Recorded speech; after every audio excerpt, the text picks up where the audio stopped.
Special thank you to LS11 channel members. Join the channel today for early access, bonus content, and more. Yeah! Hello, LS11 Universe. It's the Doctor. And it's KJ Elliott back one more time for Lethal Lottery. And welcome back, everybody. Welcome to the final part of Round 2 of Lethal Lottery. We are here tonight, kicking off the second half, the latter half of Round 2. Last week, we had a bunch of, 2 weeks ago rather, we had a bunch of great teams move forward in Lethal Lottery as CM Punk and Carlos Zanzanega, Proto G, Cody Rhodes and Nick Aldis, Dakota Kai and Rhea Ripley, Timehausen, Sean Spears, and the late great Ray Wood, who will be getting replaced in Round 3. We'll have an announcement on that later. Sky Blue and Cammy Zanzanega and Rebel Aces moved forward.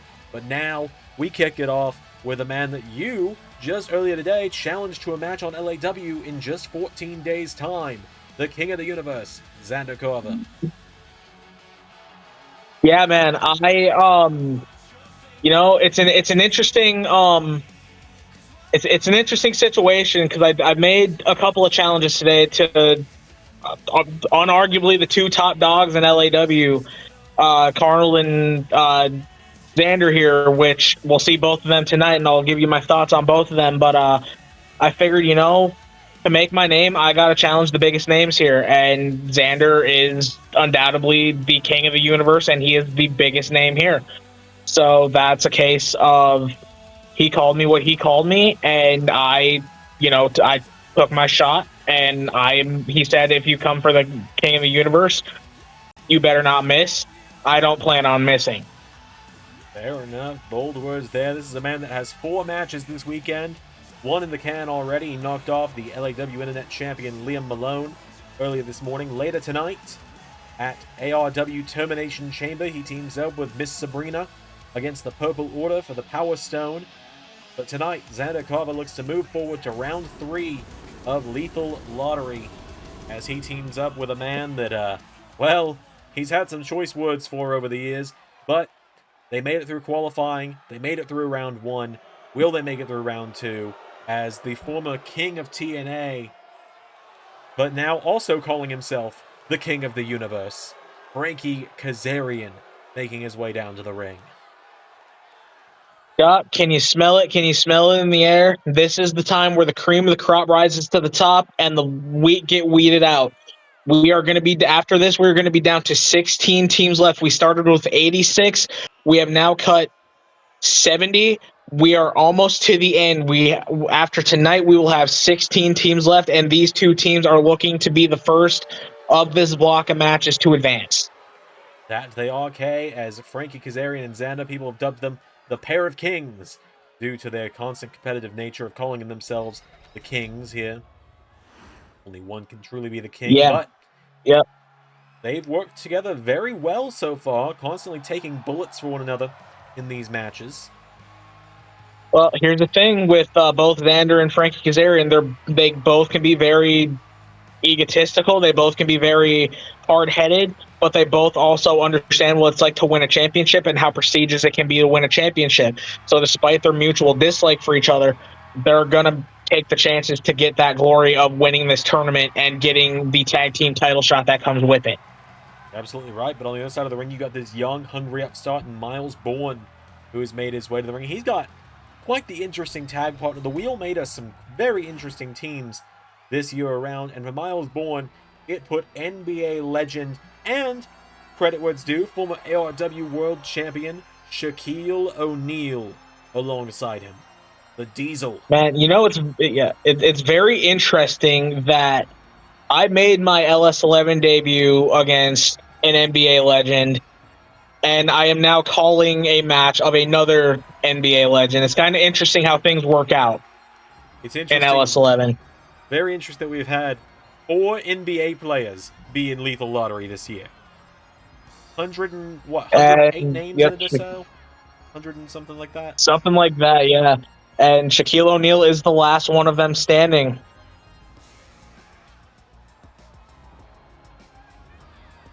Shaq and Myles Borne, the duo of Borne the Dunk, taking on the pair of kings. It's our first matchup here on Lethal Lottery. Zander Carver and Myles Borne Starting it out, here we go. All right, so Zander and Myles Borne starting us out as the back half of round 2 gets underway. Myles Borne, I just want to point out, Myles Borne is a deceptively big kid. He's about 6'2", 6'3". He's very athletic. He moves like a former world champion in LS11 universe. That he does. He gets a lot of comparisons to a young Randy Orton, and that's not just for the way that he looks. Yep, moves very similar, has very similar movements. He's a little bit more athletic than Randy. But he very much has those deliberate movements. He kind of moves very similarly. And more agile than Orton. Definitely saw it there with that attempted standing moonsault.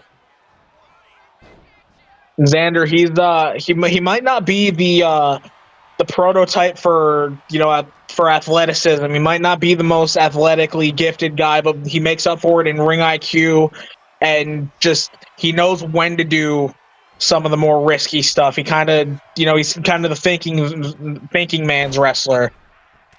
Absolutely, he picks his spots and he takes them when it matters most. That's how he's hung with some of the best across ARW, LSWF, LAW, and everywhere else. See Myles Borne stunned on the outside, and instead of going for a dive himself, he lets Frankie Kazarian come in because he knows that's Frankie's territory, doing high-risk moves like that.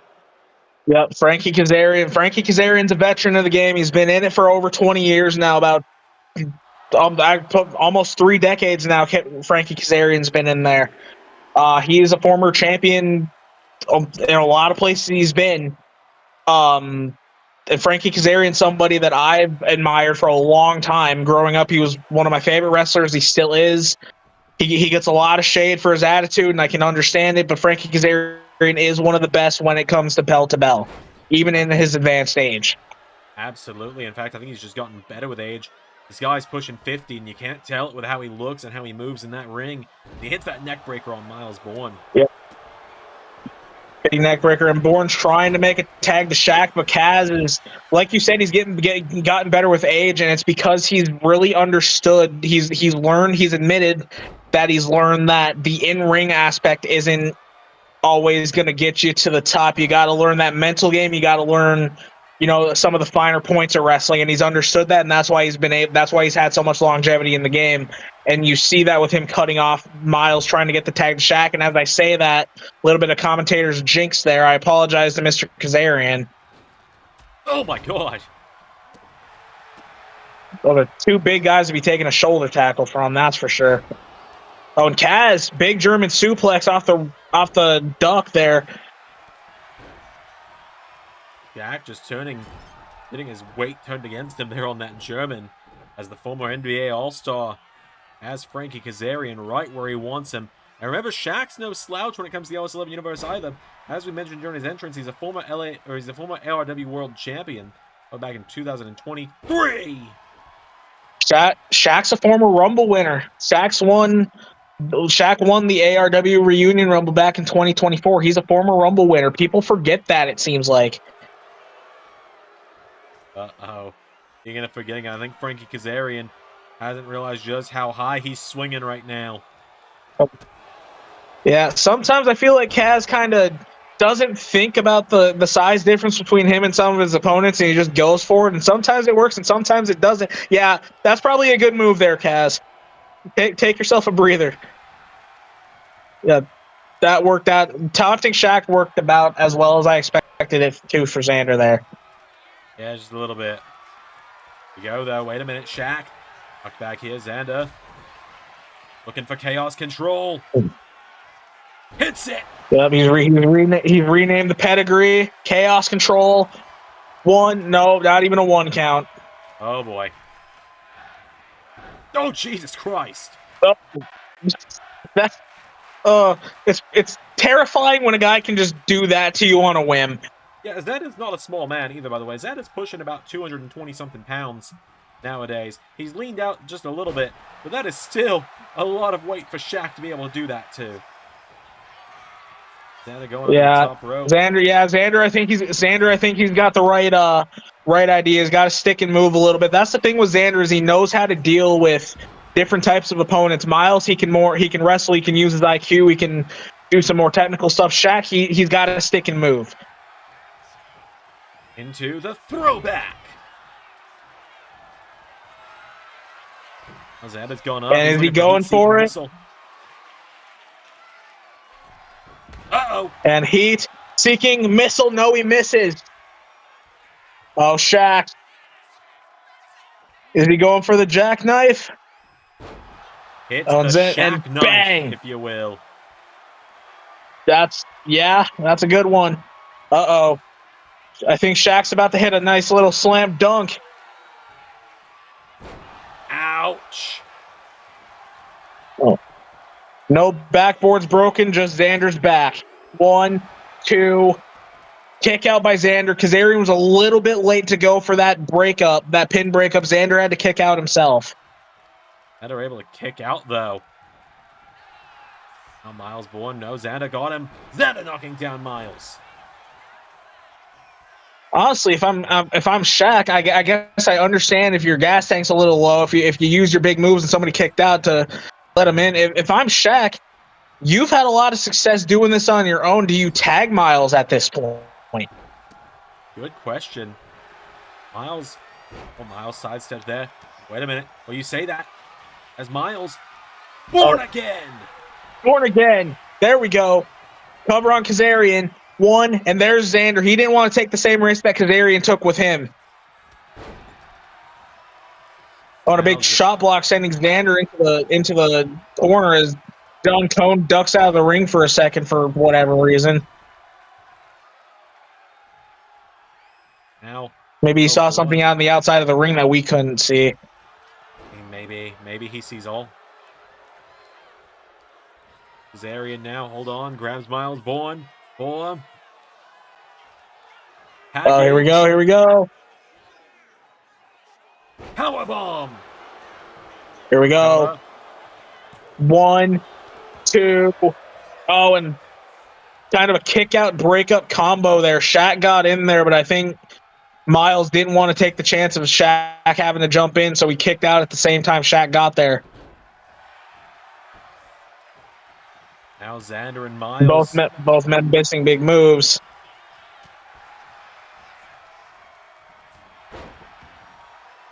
Been a very solid back and forth match between these two teams. Myles trying to prove that he can hang with this at this big level with his teammate being a former world champion, with Zander being a former multi-time world champion, Kazarian being such a storied veteran of the game. Myles is trying to prove that he can be at this level.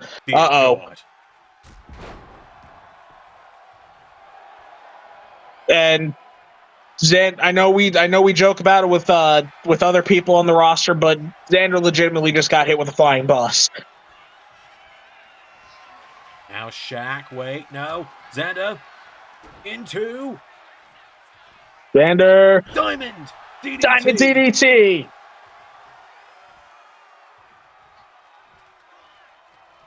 Zander picking him up. Is he going for it? Mars Star Power. Zander goes right into the cover. He needs to end this. Oh, and Kazarian went to cut off Myles, but he was a little bit late. Myles was able to get in there. Now Myles Borne is going to eat Chaos Control.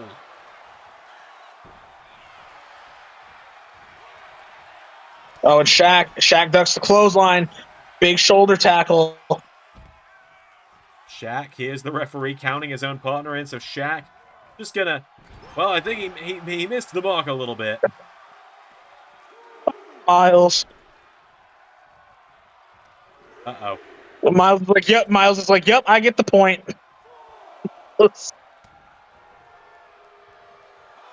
a minute.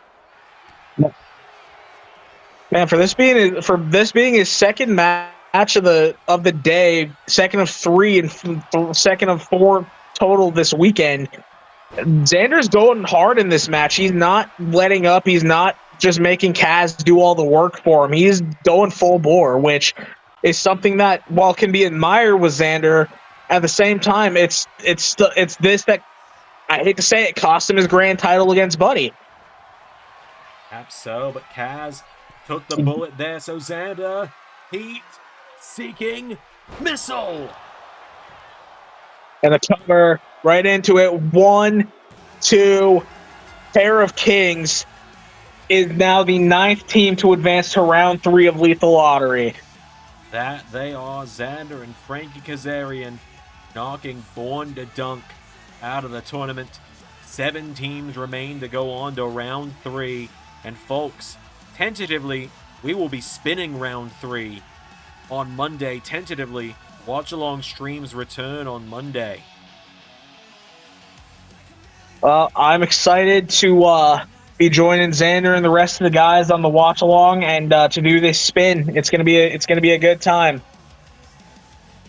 Myles, Borne, and Shaq fought their hearts out in this one, K. Gave it everything they had. But in the end, the tried and true strategy worked.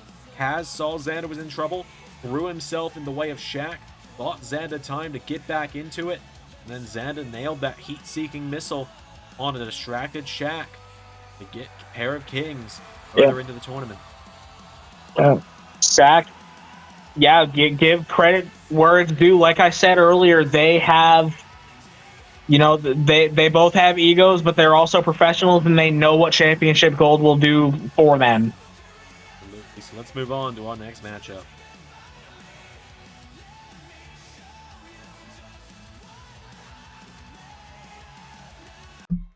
All right, folks, coming up next here in Lethal Lottery, we have got the aerial assassin, the man that just a few days ago came up short for the AEW World Championship at Maximum Carnage. Yeah, don't forget Will Ospreay took 4 Blade Runners in that match, including one on the floor. He can't be 100%, his net can't be 100%, but he's coming in here. And Ospreay wouldn't have it any other way. He wants to challenge himself. He wants, he wants this tag team title shot. He doesn't care who his partner is. He didn't care, who his opponents were going to be going into this. He's doing it full board, just like the Billy Goat is known to do. Absolutely. There's a reason he's a former AEW World Champion. There's a reason. There's a reason that he's been able to do so much.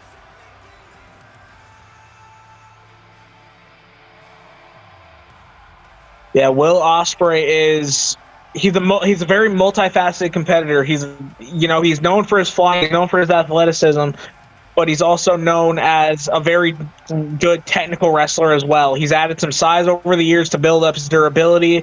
He's really honed his technical game. He can do a lot of things in that ring. As teaming up with him tonight, a man we saw on SmackDown have his first of his 12 trials of Olympus last night, El Mesias, the gift of the gods champion, making his way to the ring. Yeah, El Mesias is a case of some of the people in this match have had multiple matches this week, or this is their second match or so this week. El Mesias is one of the few, maybe the only one that I can think of that, no disrespect to Tyler Breeze, I don't think El Mesias really sweated that hard against Tyler in that match. He's still, I feel like, relatively fresh. No, absolutely. He had a pretty easy time when it came to Prince Pretty last night on SmackDown, but tonight he has got another challenge in Lethal Lottery. It was an incredible matchup at the end of round 1 for Aerial Death when they went in there and had their big matchup against El Hijo de Dr. Wagner Jr. and Alexa Bliss. And they had that absolutely incredible matchup in the first round, or in the qualifiers as well, to get us here. One of the first matches of Lethal Lottery. But El Mesias and Will Ospreay tonight find themselves teaming up. They are going up against, first, the Hall of Famer, Daddy Ass himself, Billy Gunn. It's interesting to think here. Will Ospreay, he just had a run-in with Bullet Club this week on at Maximum Carnage. It just so happens that Billy Gunn happens to be the father of 2 of the members of Bullet Club. Kind of interesting dynamic here. I know Billy's not a member of Bullet Club. He kind of denounces a lot of the nonsense his sons get into, but it's still just kind of an interesting dynamic here. Absolutely it is. Billy Gunn tonight to try and handle business himself here. Can't be worried about his sons. Can't be worried about Bullet Club. So, And there's a chance, and there's a chance that whoever wins this match could wind up against, Bullet Club in the next round because, Johnny Gargano and Ace Austin, Rebel through a Bullet through a Rebel Heart, Rebel Aces, whatever you want to call them, they're still in this tournament. that they are, and they're a favorite team to win the whole thing. As here comes Konosuke Takeshita, the last recognized IWGP Heavyweight Champion in the LS11 universe. Stay tuned. As Takeshita makes his way to the ring, the alpha of AEW. And Konosuke Takeshita is somebody who he's had an interesting season. He was the AEW International Champion for a little bit this season, lost the title to Kyle O'Reilly, and he's kind of had a bit of an up and down season. He was managed at the beginning of the season by by somebody who we're not sure is even still alive. And he told him basically to go fuck himself, for lack of a better term. And he's on his own now, and he's trying to kind of find his place back after he feels like he's been a little misled for a lot of the season. Absolutely. As Konosuke Takeshita, former international champion, just like you said, really trying to find his way now without the Aaron Stevens family being a thing anymore, just completely on his own for the first time as Billy Gunn and Will Ospreay. Oh yeah, what a sentence that is to say in the big 2026. What? It's kind of crazy that Will Ospreay is the smallest guy in this match. He's not the world's biggest guy, but he's definitely not a small guy either. But then you got, 6'6", 270 Billy Gunn. You got about 6'4", 240 in Takeshita. And then you got, 6'1", 6'2", good 280 in El Mesias. There's a lot of beef in here. There's a lot of meat here. That there is. As Billy Gunn and Will Ospreay, they've just been exchanging big strikes since the bell rang. Counter for counter here is Will Ospreay. Poison Rana's Billy Gunn. Billy Gunn trying to prove that the old dog can still go in the ring. He got the pin in the last match that I actually called them against Cappuccino Jones. He pinned a young guy in Cappuccino Jones, and no disrespect to Cappuccino Jones. I know we differ in opinions on that, but Jones. Cappuccino Jones unfortunately is no Will Ospreay. He's no El Mesias. Damn right he's not. As now Konosuke Takeshita. What a lariat to Will Ospreay that just leveled him. Takeshita hits about as hard as anybody, I think, as hard as anybody in the LS11 universe. I'll go on record and say that. That he does. There's a reason he's considered a future world champion by many, whether that be AEW or elsewhere. He never really got a chance to get off the ground running with that IWGP title run. He won it on what ended up being the final New Japan show Ray was ever able to produce all those years ago. Now Takeshita with Ospreay into the corner here. And Takeshita and Ospreay going back and forth, kind of how you expected this match to go. These guys are both very proficient in-ring tacticians. They both know a lot. Oh, and there goes the referee taking a super kick. Cone eats the super kick. Unfortunately, Will, you just knocked out the referee.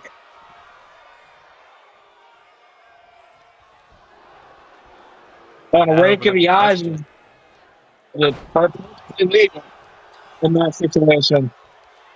And it is as Takeshita might have it won here now. Konosuke with Ospreay down goes Will. One, nope, broken up by El Mesias.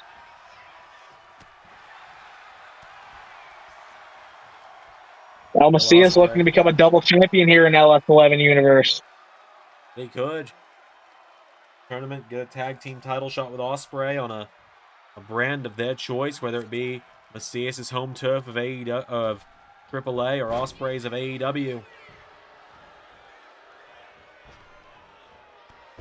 Now, I mean, I'd be hard pressed to think of any set of champions that could defeat Ospreay and Mesias. I'm not gonna lie to you.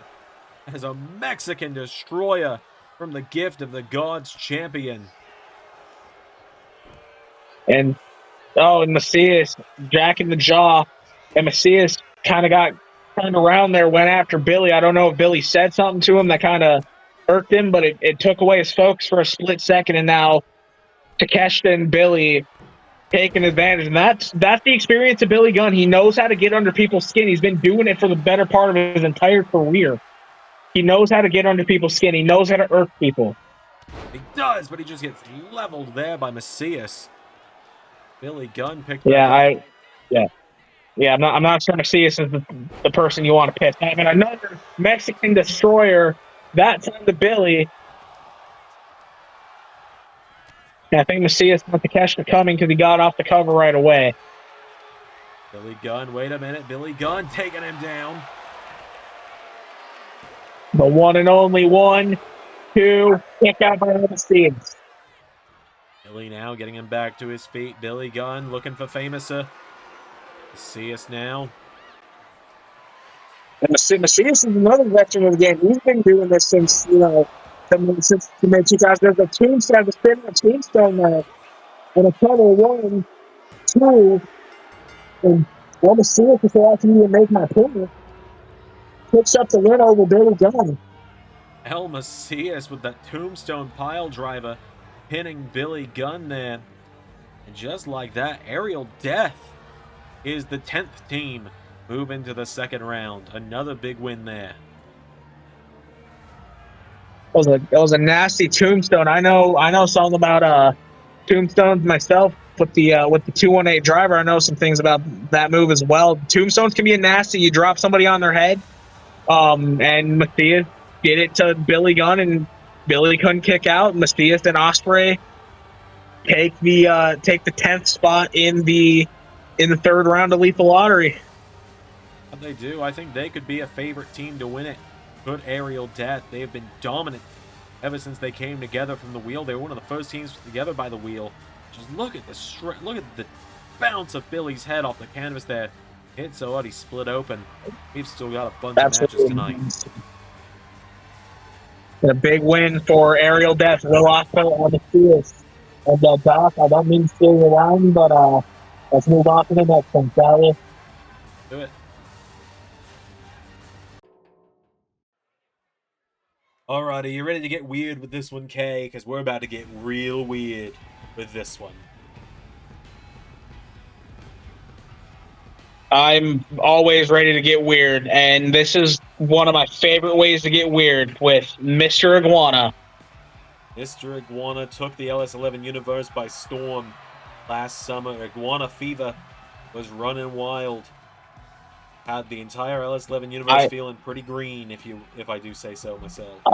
I will not lie to you. I caught the Iguana Fever, and it has ravaged my body, and I would not have it any other way. I love this guy. I love the showmanship.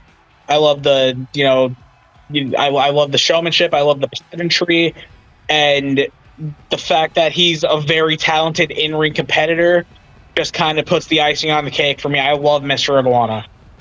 Absolutely, Mr. Iguana very quickly becoming a fan favorite, especially with his new alliance on Raw alongside Danhausen.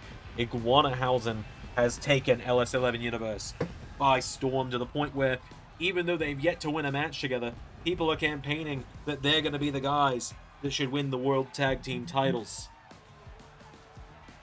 Mr. Iguana just recently came back to Raw to help Danhausen against Bullet Club. He was on the team with the WWE champion Austin Theory, his mentor Adam Pearce, and Danhausen. And he's a guy who's he's been given Bullet Club fits since he came back. Bullet Club already had enough issues with Danhausen. Iguana joining, you can tell Jay and Johnny and Buddy and all of them are about to explode. Absolutely. And now tonight, he's got a much more serious tag team partner, and also a much more deadly tag team partner, and that comes in the form of Hechicero. The two of these men in the last round, they knocked off Missile and Hemlock to get into the second round. They had a bit of an easy round one, to say the least, but round two is where the big dogs step up. Round two is where a lot of the easier teams to beat have gone away. Yep, he's called the mad scientist of Lucha Libre because he knows ways to turn your body into a pretzel that previously hadn't been invented. Hechicero was a dangerous competitor in there. He knows a lot of submissions. He's kind of very atypical compared to the normal, Lucha Libre style, the high flying, the more movement based. He's kind of just there to tie you up and make you scream uncle. That he is. Hechicero looking for another big win alongside Mr. Iguana. Two staples of AAA taking on two staples of SmackDown. As here is a man that, Kay, just this time tomorrow, could be the new United States champion.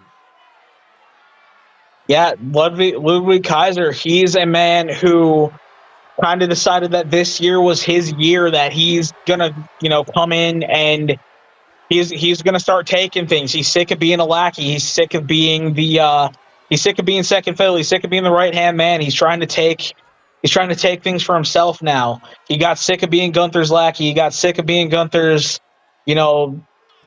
person that kind of carried his bags, and he decided to do something about it. And now he's competing at a Big Four for, the second most prestigious, one of the most prestigious championships on the brand that he's on. And so some will say he made a great decision for himself by, attacking Gunther all those months ago and putting him out of action, because he's really been in a more prominent spot now since then. He's competed for the World Heavyweight Championship. He's had, he defeated Gunther earlier in the season. He challenged Randy Orton for the World Heavyweight Championship. He's in Lethal Lottery with, the partner he's with, and he's been very successful so far. That he has. It feels like any day now that first Ludwig Kaiser singles title run is going to happen. It feels like that big breakout title win is coming. It's going to get here sooner than we know it. When it happens, it's going to be one of the least expected. It could happen as soon as tomorrow, like we said, when he faces Braun Steiner and Gunther in that triple threat matchup. He's really had a breakout year, as you were saying, and he teams up tonight with a man who had a breakout year quite some time ago, and is really trying to get the wheels spinning again on SmackDown. He had a great match with Rusev last night. It was a great rebuilding start for him, but he found himself in the crosshairs of the D'Angelo family, who are now back in full force for his troubles. Shinsuke Nakamura.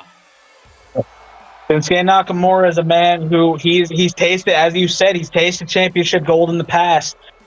He's been kind of at a standstill though lately. He challenged Jacob Fatu for the world heavyweight championship just a couple of months ago, but he hasn't really found that sustained success. He's a former tag team champion. He was the first intercontinental champion of the LS11 era of WWE. He hasn't found that next gear though. He hasn't found that sustained success since very early on in the LS11 universe, and he's trying to find that. And it seems like with Kaiser as his partner, they've found that next gear, so to speak. They with each other, teaming with each other, they found that next gear, and they had an incredible match to get into this with Kazuchika Okada and Casey Catanzaro, and they were able to use the weakness of Okada and Catanzaro, that being the lack of size and power from Casey Catanzaro, and were able to take advantage and pull off the win. And they were a match so incredible, got Casey Catanzaro a job at LAW. It's amazing how these tournaments can do that for people, right? It happened with Aldis. It happened with it happened with Casey just recently. These tournaments can really make or break people's careers. One big performance can get them a job. Absolutely right. As Mr. Iguana Starting it out with Ludwig Kaiser here. These two are kind of the, I would say kind of the antithesis of each other, wouldn't you say? I think that's putting it lightly at that. As Mr. Iguana with that Hurricane Rana, the Iguana can Rana.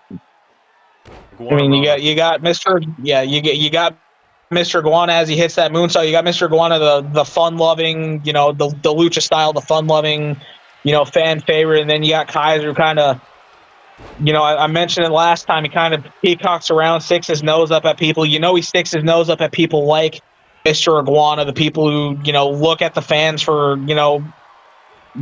validation. The people who kind of like to have fun and like, oh man, it's hard to see with the green face paint, but I do think Iguana's busted open from that bulldog. As Kaiser just showing this vicious streak that he's had for his whole career, but especially this season now that he's by himself and split from Imperium. Absolutely, and I gotta say, I don't mean to make too many jokes about it, but I gotta say, if ever there was a showdown that picture perfect described the difference between Zander, Carver, and Ray Wood's favorite type of wrestlers, you're seeing it in the ring right now. Oh, absolutely. I'm in here and I'd be remiss if I didn't bring it up a little bit. I'm watching my fellow street trash in the ring right now with Ludwig Kaiser in here. Absolutely, Ludwig Kaiser, a recipient of the Gunther Street Trash nickname, just 2 nights ago, or just last night on SmackDown. Of course, you received it from Zander 2 weeks ago on LAW. Hechicero has been tagged in, and Nakamura and Kaiser, though. Here we go. Yep, and Kaiser now with the big shot to the gut there, and big backstabber on Hechicero. And, we kind of talk about it through a lot of these because I think every matchup at least has at least one. I feel like just simply due to his advanced age, I feel like, and you can make the same argument for Nakamura, sure, but I think Hechicero might be the weak link due to his kind of his advanced age. He's kind of easy to drain the gas tank of. If you can get him moving, if you could get him, moving a little bit quicker than he usually would, kind of get him out of that deliberate pace, like Nakamura likes to do, then I think you can drain his gas tank and use that to your advantage. Kind of what we're seeing right now is Ludwig Kaiser. They already have this matchup won here. Ludwig with that big kick into a cover. Yep. And here comes Mr. Iguana breaking it up. Mr. Iguana saving Hechicero tonight. So grabs onto Ludwig, scoops him up, and drives him down with a Dominator type. Very reminiscent of the Dominator, the Rochambeau that Ricky Saints likes to use as a big arm drag. And the thing with Kaiser is he's another one of those hybrid guys. You see a lot of that in today's wrestling. You get these hybrids. Kaiser is very proficient in technical wrestling, but Kaiser is also an extremely hard hitter, which is why you would think that he'd be at a disadvantage tomorrow in the match with Gunther and Braun Breaker, kind of the harder hitters. But Kaiser can hit as hard as anybody, as you saw with that PK, as that big Gum and Geary, that big frontwards side kick there. And then Kaiser just hit that massive back suplex on Iguana. There's Hechicero. Learning a little bit from his partner there. That was very reminiscent of the back power slam, the back suplex that sets up the Kinshasa, wasn't it? It really was. It seemed like it. Wait a minute. Iguana Rana connecting. Oh, rolls him right into a cover. So Iguana realizes as he gets rolled into the reversal there. Iguana realizes that he can't out technical Kaiser. He has to surprise Kaiser. He has to, hit him with things that he's not expecting and try to catch him off guard. I think something that Mr. Iguana realizes, he can't out technical Kaiser or Nakamura, but he can out bullshit them. Oh yeah, I'd say that Mr. Iguana can out bullshit just about anybody in LS11 in any company. Oh no! What a double team there from Nakamura and Kaiser. And big running kick there from the single leg drop kick from Nakamura. Nakamura picks him up, fireman's carry. It's a and a Samoan driver there, sit out AA of sorts. Now Shinsuke. Kinshasa. Kinshasa.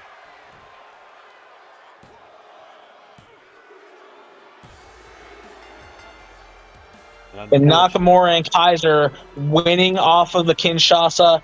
Hechicera, he didn't get in there. I wonder if Hechicera was just like, you know what? This tournament's ran its course for me. I don't need to prove myself. Perhaps so. As Shinsuke and Kaiser, a lucky team 11, entering round 3.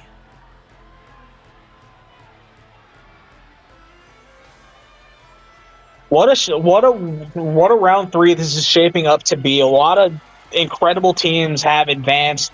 Like I said, the weaker teams are kind of weeding themselves out. The cream is rising to the top, and we've got some great teams going in. And Nakamura and Kaiser could be in that kind of group of favorite teams with how well they've worked together. Absolutely right about that, Kay. They are getting better and better each and every week. They're both former tag team champions, but not with each other. So they've both got some tag team experience in the past, and we are seeing that coming to fruition, yielding dividends for them here tonight in Lethal Lottery. You've seen it. It was in the qualifying matchups, round 1, and now here they are 3-0 as a tag team now, going through this tournament, going to round 3. I'm starting to wonder if there's anyone that would be able to take these two down. I think just being on the same brand and having that record, even if they don't win this tournament, you kind of got to look at them and be like, man, is this a team that could challenge for a title on SmackDown down the line if they choose to stick together? Really starting to feel like that. But we have got 5 more big matches tonight. Let's move on to the next one. Sounds good to me. All right, well, we've talked about trimming the fat from the tournament, Kay. I gotta admit, this feels like one of those matchups that both of these teams have made it this far simply because of who they've been up against, not because of their acronym as a tag team. Yeah, it's hard to say that with this team because here comes a man who's going to be challenging for a world title in tomorrow. So it's kind of crazy to say that. I mean, yeah, on one hand it is, but on the other it's the combination that makes me say that. As Steve Maclin, no disrespect to him, he's a former X Division champion. Like you said, he's main eventing Sacrifice tomorrow against Connell and Kenny Omega for the TNA World title. He's a great competitor, is Steve Maclin. Just the fact that this duo of all things, I think it's more of a testament to him than anything that he's gotten this far with who he's teaming up with. Yeah, no, that's absolutely fair. And now coming out is somebody that, for some reason, is one of the most popular competitors on our roster, and by sheer willpower, I guess that's a thing. Somehow, some way, life finds a way, as they say. It was Jeff Goldblum who says, life finds a way. As here comes the AAA Latin American champion to the ring, El Grande Omosicano, the world's largest luchador. Man, it's really interesting how things work out in LS11 universe, because by all intents and purposes, this shouldn't be as popular as it is. I'm going to be so fucking for real with you right now. This thing had a 6-week shelf life anticipated. We are entering a full year of it. Somehow, some way, by some act of a higher power, I don't understand it, but you know what? Fuck it, we ball. Omosicano has made his way to the ring. Maclin and Omosicano going head-to-head first with a member of the LAW roster. Here comes the former Chaos member, JC Seraphim. You know, this is a case of JC had a lot of potential leaving Chaos to get out on his own and really do something, and just hasn't quite reached that potential of what everybody saw of him. And you know, whether that's his fault or whether that's just kind of the inconsistency of, you know, LAW and kind of everything that's been going on that end of things, that's up for debate. But it's just JC hasn't lived up to the potential that he's been bestowed with. No, I'm with you on that, and teaming up with him tonight is another case of the Maclin situation. JC's gotten this far despite his partner because he teams up with Ezekiel Jackson. Well, I hate to be this way. These guys got this far for reasons that were completely outside of them. It's true. It's very true.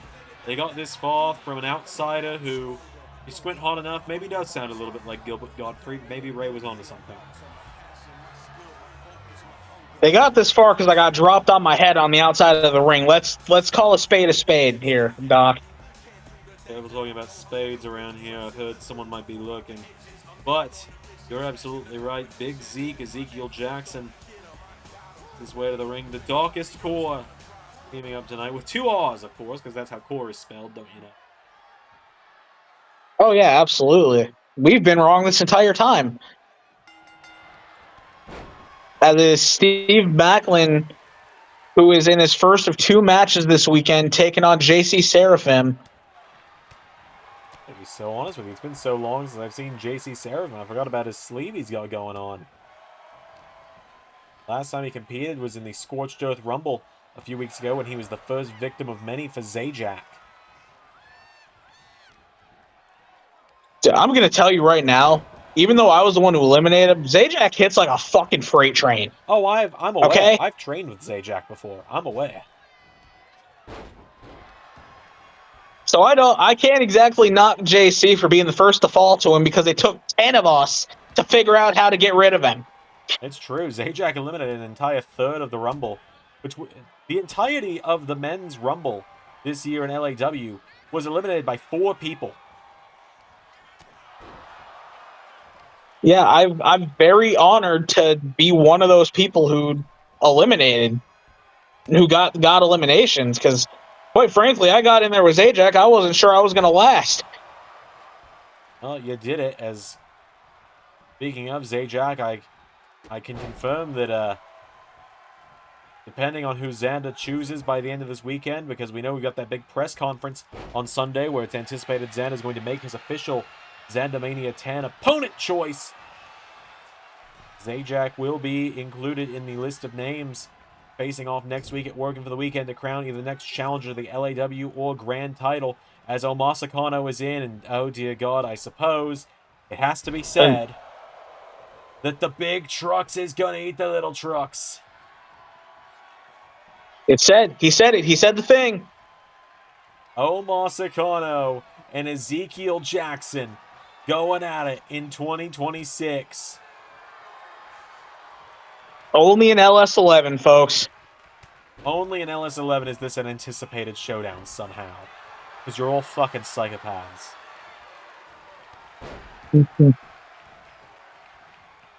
Yeah, I just want to say, while this is going on, I'm extremely honored to be part of a show next week, Working for the Weekend. Honor my friend, my good friend, the late great Ray Wood. Competing next week against, one of my mentors here, as you are, Doc, competing against Carnal, one of my mentors, at a show to honor my friend. I can't think of anything better. It's going to be an incredible show, and as you said, Zajac's going to be one of those names competing for a future, world title shot. Whether depending on what Zander chooses, what world title is kind of up in the air. But that's going to be a huge show next weekend, and like I said, I'm absolutely honored to be there.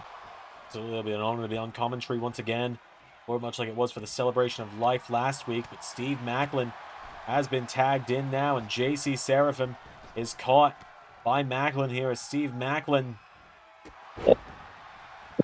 Big dropkick. Steve Maclin, he's sick of the Seth disciple jokes. He's sick of the "you got fired" jokes. He's sick of the "you're not on this level" comments. He's trying to prove that he can be on the level of a Kenny Omega or a Arnold Schwarzenegger tomorrow at Sacrifice. He's sick of hearing that he's just cannon fodder, that he's just a jobber to the stars. He wants to prove that he's at that level with everybody, and I applaud him for that, and I feel for him on that. Absolutely, as he just took out Big Zeke into K-I-A. No! Oh no, JC flips out of it, went for the big kick. There, Steve Maclin ducked it. Steve Maclin, we joke about Arnold wrestling on Demon Time. It looks like Steve Maclin might have taken a page out of Arnold's book because he's wrestling on Demon Time himself right now. You can see he has a little bit more aggression than usual, which is saying something because Steve Maclin's a very intense competitor to begin with, but he's extremely motivated this weekend. That he is. Oh, Omosicano with that choke slam. 1, 2. No, and a kick out from JC. JC Seraphim is down. Omosicano. And JC took a lot of beatings and training from Trey, and he knows how to be resilient. He had to be a member of Chaos. Absolutely he did, as now JC Seraphim is down. And K. Uh-oh. Well, it's not flying. It's falling with style. He got a little bit of air. He got a little bit more air on that than he usually does. And big win for Omosicano and Maclin. Well, somehow, someway, El Grande Omosicano and Steve Maclin are team number 12 out of 16 in round 3. We are 3/4 of the way through of round number 2. Can you believe it, Doc? I can't believe it. If I'm totally honest with you, Kay, I cannot believe we are this close to the end of round 2 already. Feels like it just started yesterday, but it's already been 3 weeks since it started.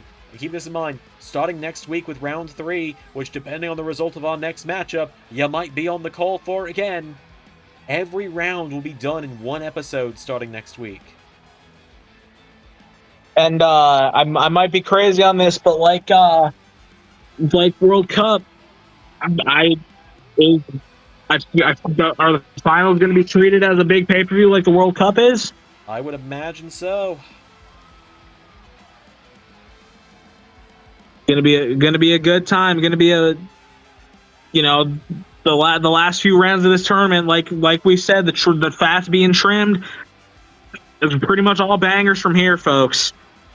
Once round 3 kicks off next week, it's a lot of teams that everybody considered a favorite in this tournament. Absolutely, and even then, in a tournament like this, you never know who's going to move forward, who's going to pull off the upsets. We'll have an announcement this week at the press conference about who's going to be taking Ray's place alongside Shawn Spears. But for now, well, let's get to the matchup. That's the reason why Kay had to be on, why we had to call Kay in tonight.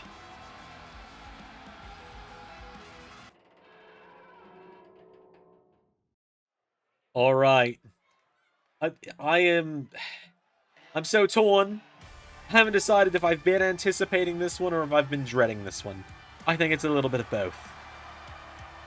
I'm with you on that one because, yeah, I'm a big LA Knight guy. I love LA Knight, former WWE champion, former tag champion. He's done almost everything there is to do in the WWE, and he is coming into this match, and he has a great partner, and then their opponents are just. The best way to describe it is, how does he keep getting away with this?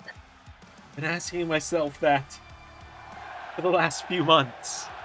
I've been asking myself that since Hardcore Halloween. Never forget Hardcore Halloween. Somehow with Klon showing up and taking all the belts and all the stuff that happened there, somehow the most memorable thing that happened that night was Z3 sliming his way to the LAW US title. Won the title while unconscious. Just gonna remind everyone of that. But teaming it either takes immense talent or immense stupidity to do it, and it's probably a mix of both, knowing Z3. Yep. Known the guy for a decade. It's a little bit of both. But teaming up with LA Knight tonight is the White Witch of AEW, the former TBS champion, Julia Hart, the Knight of Hearts, teaming up tonight. And you know, Julia Hart wants to get a shot at gold at the mixed tag titles, considering she didn't even get to make the trip to AAA for the mixed tag titles due to some travel issues. You know, that's been just stuck in her craw since it happened. So her and LA Knight winning this tournament is paramount because she wants that shot. That she does. She believes those titles belong to the Cult of the White Witch. Although the Cult of the White Witch did recently pick up the AEW tag team titles, as we saw, but now here he is.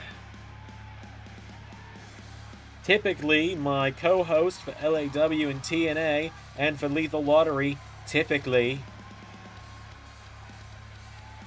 Yeah, but I'm here with you, and like I said, Doc, you've been a major part of me being here. You've been a major part of this, just me living my dream and not having to give up when I wanted to. I love hanging out with you, but man, it's the fact that this guy got in here. It's the fact that Z3 got in here on a technicality is what gets me. He wasn't even supposed to be in this tournament. No, he wasn't. Zander just didn't notice that 2 people donated for Zander number 5 to be in. So he gave Zander number 3 one of those 2 spots because Zander number 5 couldn't be in this twice. And now he's here. He's in round 2. Against a Hall of Famer. Yep. And now he's against the former WWE champion and a former TBS champion. And also, you know what? I don't typically get to make this joke, right? Typically it's Zander that does all this. Oh, look at me. I'm Zander number 3. I win matches on accident. I have a handsome face that I'm able to hide under a mask and be incredibly over. I get to go drinking after the show and make it my whole gimmick and get over with it. And, apparently, I'm banging Flammer now. Fuck you! Some guys get all the fucking luck. And you know something? I say this knowing that Kay is probably going to kick my fucking ass for saying that. Some guys get all the fucking luck. Lady Flammer, the leader of Los Tóxicas, is here. And remember, Lady Flammer's no slouch. She came a split second away from becoming AAA Reina de Reinas champion back at Triple Mania. If it wasn't for a timely road to Valhalla to Sol Ruka, Lady Flammer would be AAA Reina de Reinas champion. As LA Knight suplexing Zander number 3.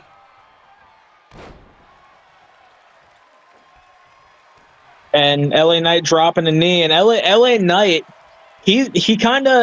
LA Knight's an interesting case of he takes things seriously, but he also loves to have fun. I think I can't tell if LA Knight is taking Z3 serious or if he's like, what is this joke doing in here with me? Seems to be a little bit more of the second one right now with the way he's just going right after Z3. Laying these shots. LA Knight almost seems offended that he has to share the ring with Z3, with a guy that's, for lack of a better term, to a lot of people, a glorified comedy guy. He's the color commentator. He's the affable color commentator on LAW and TNA. He's the guy who lucks his way into matches. He's the comic relief. and he's in here with a multi-time champion, a guy who's had huge profile matches, a guy who's won the WWE championship, and on paper, yeah, these guys aren't nearly on the same level. The guy who's won the WWE championship, and I know his name is a bit taboo to say now, but I think it's still an accomplishment to look back on. His first defense of the WWE title, K, was at WrestleMania, beating Gunther and Brock Lesnar in the same match to retain it. Oh, absolutely. Like, it's the guy is one of the most formidable competitors in LS11 history. Yeah, he's had a little bit of a run of not great luck lately, specifically at Armageddon in that match with Obafemi and Drew McIntyre, where somehow he got the better end of the beating from Obafemi, because we haven't seen Drew since. Oh. But yeah, so you got two very accomplished stars in here in LA Knight and Julia Hart against, no disrespect to Flammer, somebody who's kind of an unproven commodity in the LS11 universe. And then you got Zander number 3.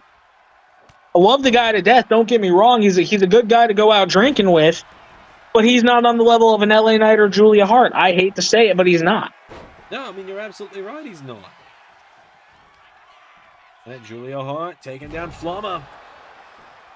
Slice bread number 2. 1, 2, and apparently Z3 trying to get some more brownie points, because that's a thing that's fucking happening. Emphasis on fucking happening. Doc, I was not familiar with your game. Been doing this for a long time, my boy. Actually, never mind. You used to drink with my father. Never mind. I know this. Flammer going right after Julia Hart now.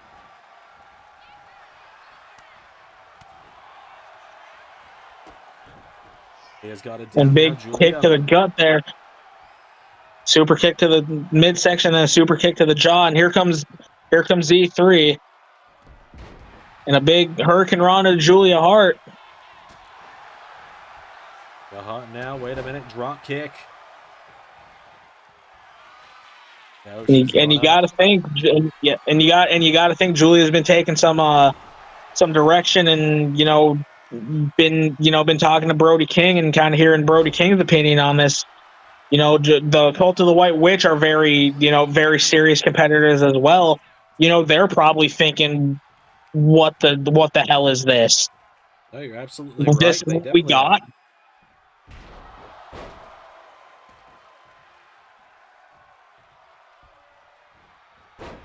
And LA Knight going for the knee drop. Z3. If Z3 is good at anything, it's avoiding and sticking and moving.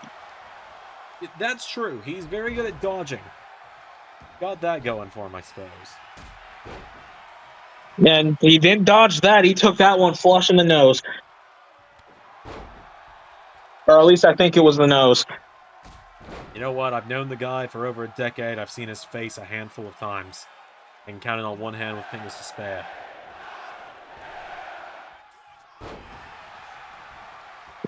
The big elbow there. LA Knight's fired up. Like I said, he's kind of had some missteps this year when it comes to his form. He's got the front of form. He hasn't the big wins that he has in the past. He's looking for a big shot here. Season's coming to an end. He wants to finish out the season with a championship. Uh-oh. BFT! And a cover. And here comes Z3. Oh my god! Z3 behind the referee's back. And Z3 must have taken the turnbuckle pad off when we weren't noticing, because it shows how hard LA Knight hits that. He took a turnbuckle to the chest, and he took an exposed turnbuckle to the chest, and he was the first one up. And yeah, Z3, Z3 with a big shot to the face there. And Flammer with a big shot to the back here. And another one. Wait a minute.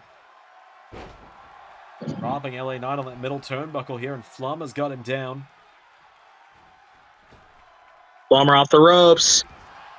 Big drop kick in the corner. No, and she kicked Z3 right in the knee on that one. LA Knight got out the way. Now Julia Hart coming back in here, and Julia, Zander with 3. And hey, Z3, you all right? I'm good. Sounds like he's good. I think he's good. Flammer. Tombstone to Julia Hart, but turnabout's fair. And a cover, and the ref, for some reason, the ref decides that the turnbuckle is more important than counting the pin. Z3 back up pretty promptly there.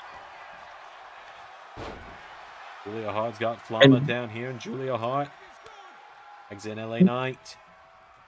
Some quick tags here between Julia and LA Knight. Flammer's got LA Knight back to his feet here, and Flammer. And the thing with Julia Hart, think about this with Julia Hart. She's been doing this at such a high level for a long time. You forget how young she is. Me and Julia are about the same age. Bruce, what a double team. She's only about 26. Yeah, she's only about 26. She's still very young in the wrestling business, but she's been doing this at a high level for so long and so successfully. It's easy to forget how young some of these people are. Bruce, wait a minute. Z3. Z3, and hanging LA Knight up on the ropes. You know, when Z3 cuts the bullshit, he can be formidable in the ring. It's just he very rarely cuts the bullshit. It's true. I've known the guy for a long time, and the bullshit is not something he cuts terribly often. And a Blue Thunder bomb there. And Julia kicked him. And a tag there to Flammer. Flammer. And Flammer picking him up, rolling through. Big sliding lariat. Goes right into the cover because she knows that she has to make the pin. Ref a tiny bit late on getting down there. And that might have been the opening that LA Knight needed to kick out. He had that one little extra second to gather himself after that clothesline. Now LA Knight. Oh, gosh. Oh, pop up. Oh, pop up tower slam kind of into a German suplex. That was very innovative by LA Knight. He's going for Megastar's elbow. Drops it right on the chest there. Oh, speaking of right in the chest, a big chop there, right in the solar plexus. And Flammer. Oh, and there's that kind of that gory stretch here on LA Knight. How effective is this on an opponent as big as LA Knight, though? Seems not very.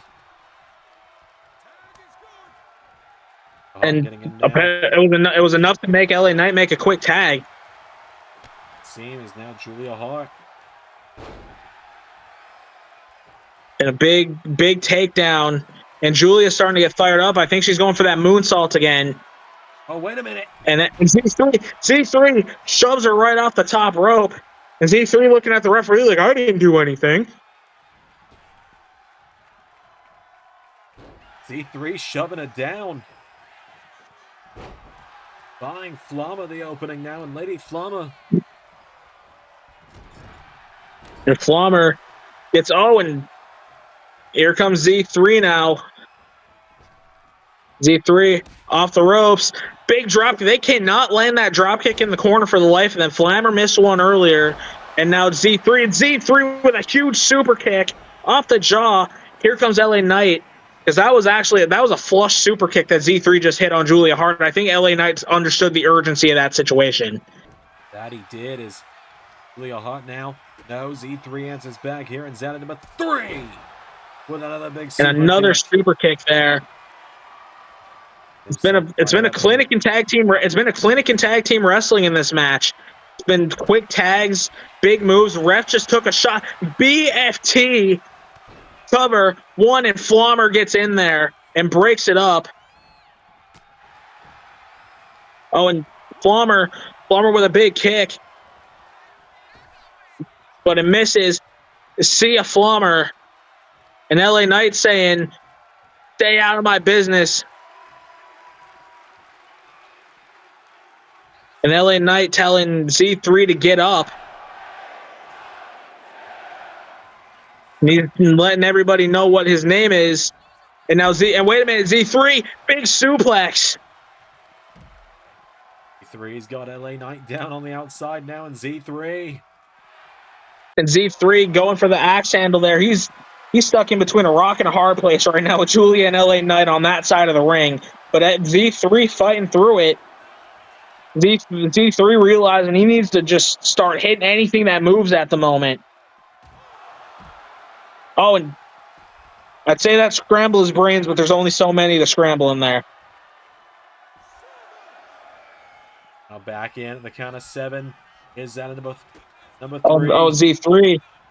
It looks like, and the ref arguing with Flammer there. Flammer trying to distract the ref, and Z3 catching LA Knight.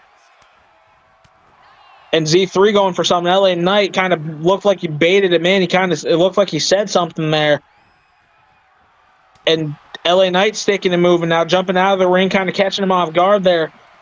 And back and forth between these two. Oh, and again? And that one backfired because I think Julia was the one who took that one off. And another one. You gotta be fucking joking. Oh, you've got to be kidding. You got to be fucking joking. There's no actual way. Keep fucking getting away with it. LA Knight went chest first into 2 separate exposed turnbuckles. Actually, 3 counting the one earlier in the match, but 2 consecutively, including one that his partner took off, assuming probably it was just going to be Z3 or Flammer going into it. And then a haluva kick out of absolutely nowhere. And Z3, to his credit, capitalized on the moment. Zander number 3 just pinned a former WWE champion. Because of course he did. Because of course he fucking did. The fuck is happening? Congrats, Kay. You got the gig. You're gonna be here for round 3. Yeah. I was gonna say, which means Doc. I guess I'm seeing you next week, dude. Don't worry, I enjoy having you on commentary, but I hate seeing Zander number 3 pin former world champions. Man, I'll take the double check, I guess. I'll take the commentator's check and the wrestler's check. I got a busy weekend next weekend, but I'll take it. Just can't keep fucking getting away with this.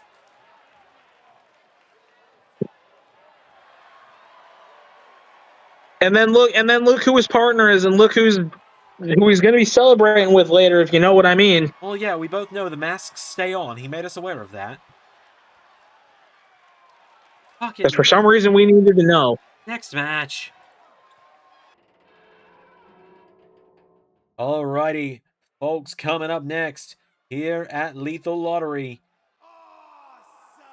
Anywhere but wrestling at his actual job. Yeah, keyword wrestling at his actual job, because somehow he slimed his way into the interim GM position there. Yeah, I couldn't even begin to tell you how that happened. I was available. The Miz making his way down to the ring. Yeah, this jackass got an interim GM job, and you got powerbombed through a table. Yeah, you know, the day Kevin Owens is cleared, I'll be waiting, is all I'm saying. At least one of our next. Anyways, here comes somehow, some way, some fucking reason, a former world champion. Yeah. Yep. World champion, Intercontinental champion, US champion, tag champion, hardcore champion, you name it, he's fucking held it. TNA Legends champion. Oh yeah, because that was a thing. I remember that. Somehow, some way, I remember that. The Miz has stepped up in Lethal Lottery.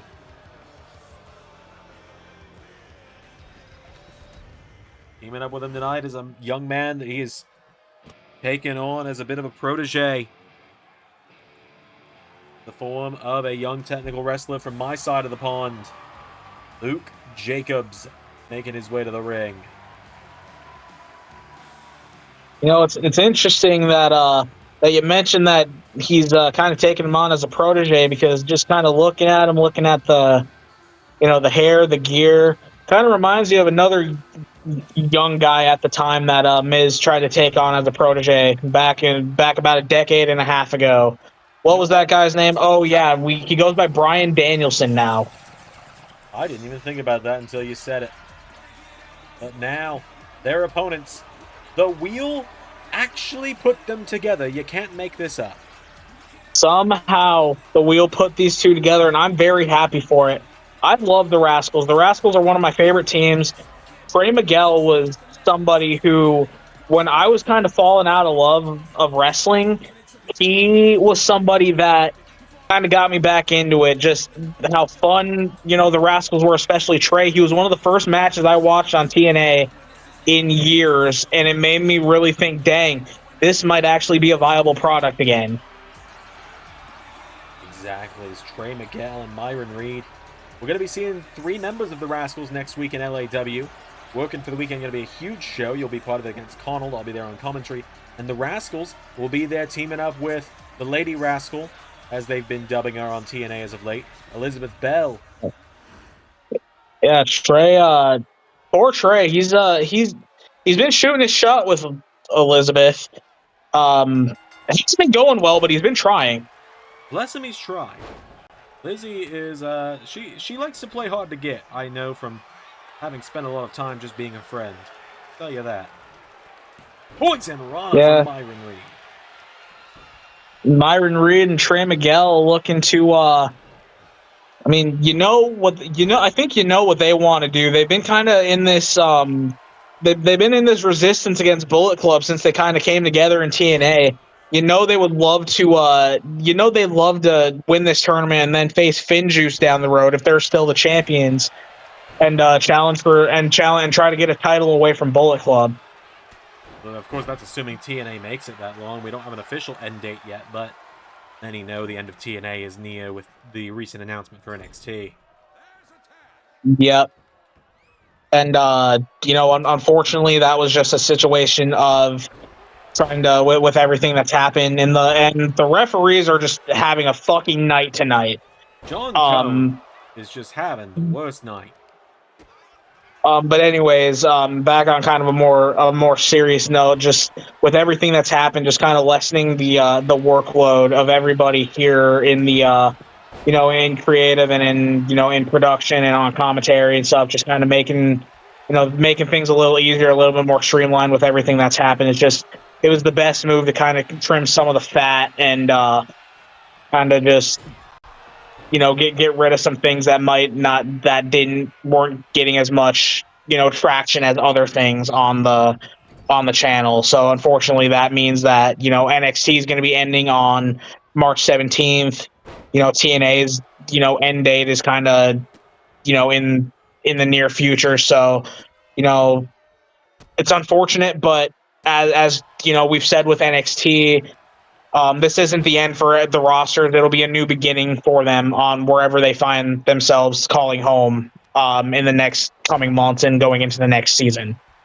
Absolutely. Luke Jacobs, in the time we've been talking, is tagged in, and he's just hitting these stiff strikes, leveling Trey Miguel. That's kind of the contrast of this match. You got the Miz and Luke Jacobs were kind of that more technical thinking man side. I guess Miz is more the thinking man side. Luke Jacobs is the technical punch in the mouth. And then you got the Rascalz who, they're high octane. They move. They try to run around you. They try to disorient you. They kind of have that. They kind of have those tactics, those head games. They're fun-loving stoners on the outside of the ring, but don't let that fool you, because they will go at you in the ring, and they will, they'll fight you in the ring. Oh, they most certainly will. The Rascalz are tough competitors. We're still waiting on them to finish that seemingly trilogy with NRW. It's gone 1-1 so far. Just waiting on that final showdown. It's been an incredible trilogy so far, an incredible, duo of matches. They split it. Both teams that I'm a huge fan of, and NRW and the the Rascalz. So, but right now the Rascalz got to focus on, you know, as much as we make fun of it, it's the fact he's a former world champion, The Miz, and then a guy who's right now kind of giving them fits with these strikes and a big clothesline there from Luke Jacobs, and trying to figure out how they're gonna navigate this. As Jacobs with a big power bomb goes right into the cover on Reed, and here comes Trey Miguel to break it up. Referee got caught in the crossfire there. Poor John Cone. His health insurance rates are going to be through the damn roof by the end of the night.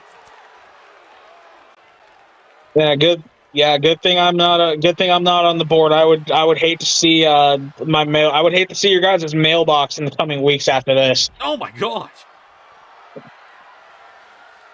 Yeah, our mailbox is ridiculous sometimes. But Trey Miguel, do you see the speed he just launched at? Absolutely. Yeah, no, he came out shot out of a damn cannon. I think Luke Jacobs might have actually hit our table because I felt a little vibration there.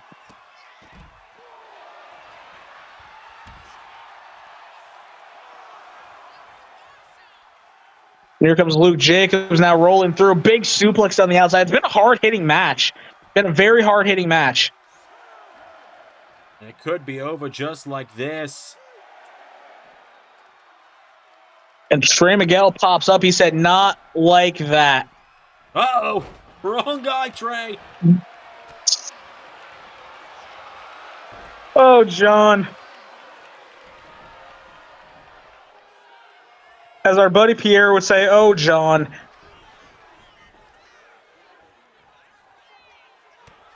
Sidequest Mike. Oh, no.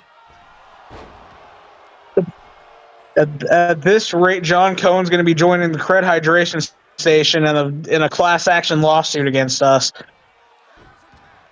Now. Oh, no. Sidequest is in. And a big kick to the knee. And a DDT. And now Miz. Sidequest Mike getting Trey Miguel up. And oh, he goes for it. Dull, crushing, finale. Myron Reed with the save, though. Now Trey Miguel, wait a minute, Trey. Trey Miguel picking Sidequest Mike up. Rolling cutter. Trey's got him down, hooks the leg. Trey Miguel. One, two. And Miz, Sidequest Mike using his experience and getting his hand on the ropes. At the bottom rope. Back into the corner now. Myron Reed is in. The Rascalz looking for another big double team. And a big shoulder block. And Myron, oh, big kick by Miz.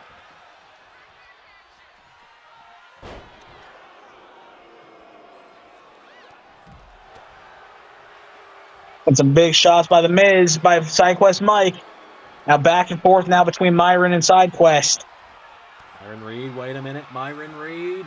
Air raid crash. Raid. Myron landing it. 1, 2. Rascalz advance in Lethal Lottery. The Rascalz, team 14 to move forward. 2 teams left to go on to round 3. It was a good back and forth at the end there between Sidequest Mike and Myron Reed. But Myron Reed using his speed to disorient the Miz and then land the air raid crash for the big victory there for the Rascalz. What a matchup. What a war. Luke Jacobs was trying to take people's damn heads off tonight. I think if I said it with Casey a couple weeks ago, I think if Luke Jacobs wants a full-time job somewhere, I think he's more than earned it. Feels like it. Luke Jacobs, coming out party for him for sure in this one. But in the end, he came into he came into this as a free agent, and he showed out tonight, and ended up being that the interim GM of Raw, the Sidequest Mike, was the weak link of his team tonight. Rascalz move forward. Folks, we're going to have a real fun one up next. The LS11 Grand Champion is going to be in his first of a couple of matches this weekend. Oh, let's do this.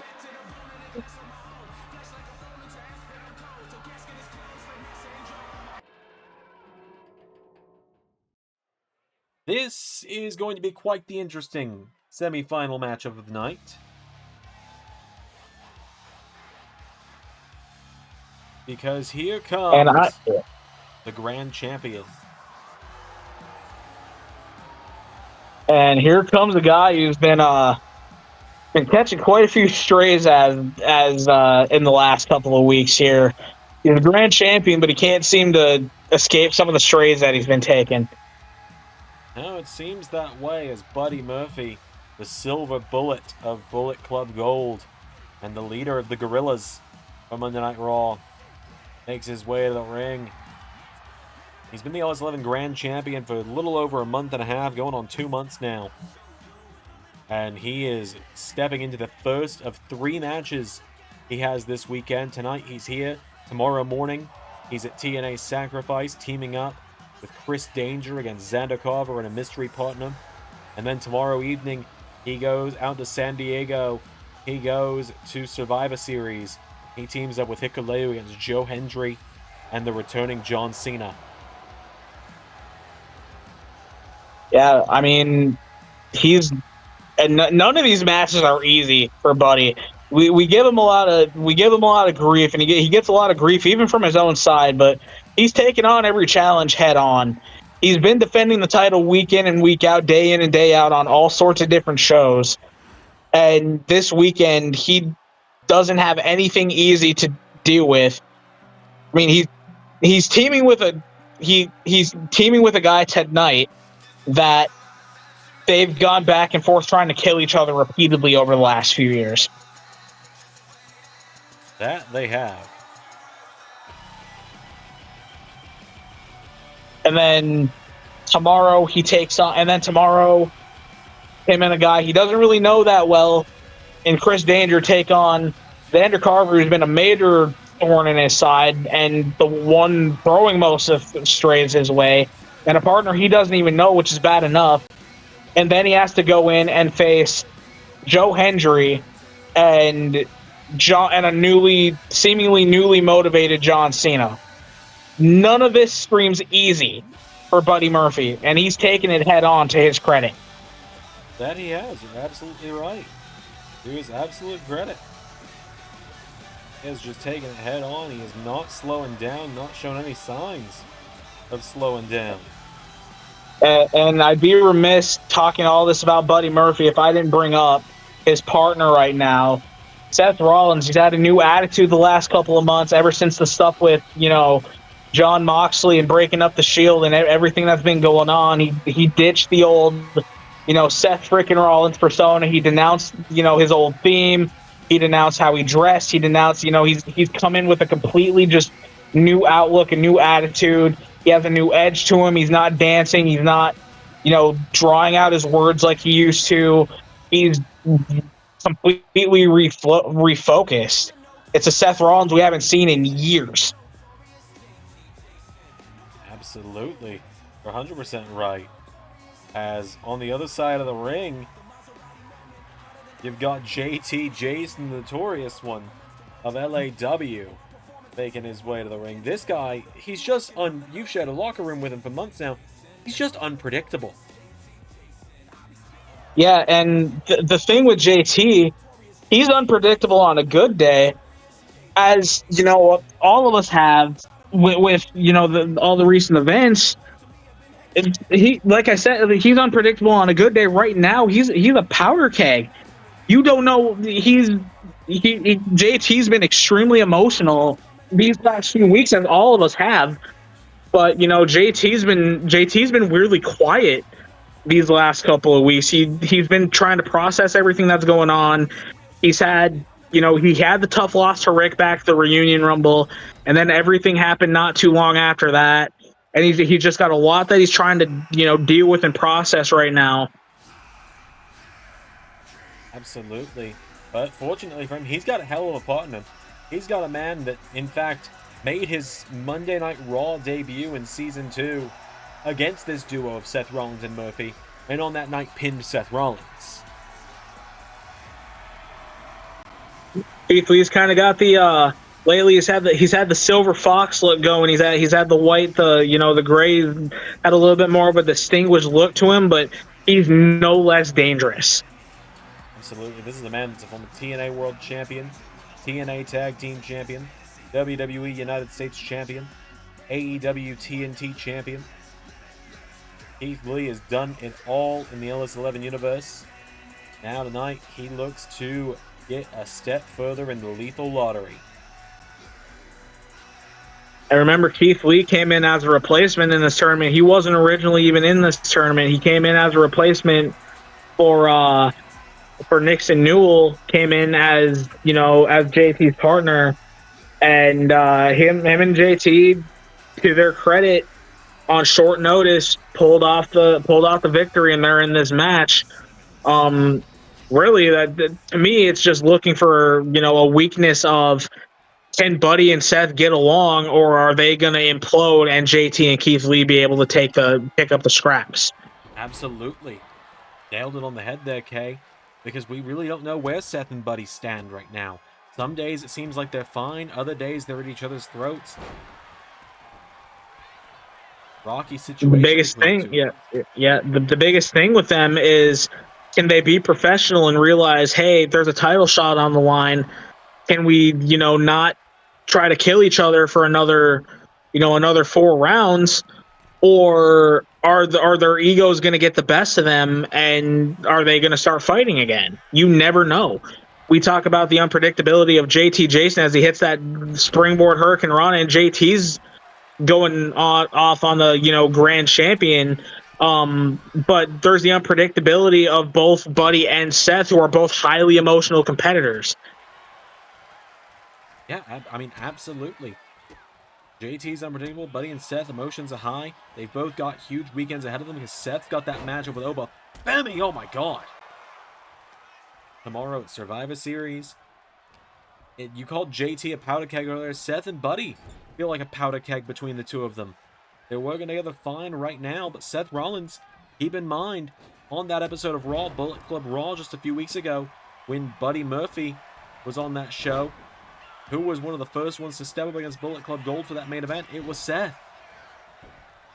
Yeah, you're absolutely right there, Doc. And Seth is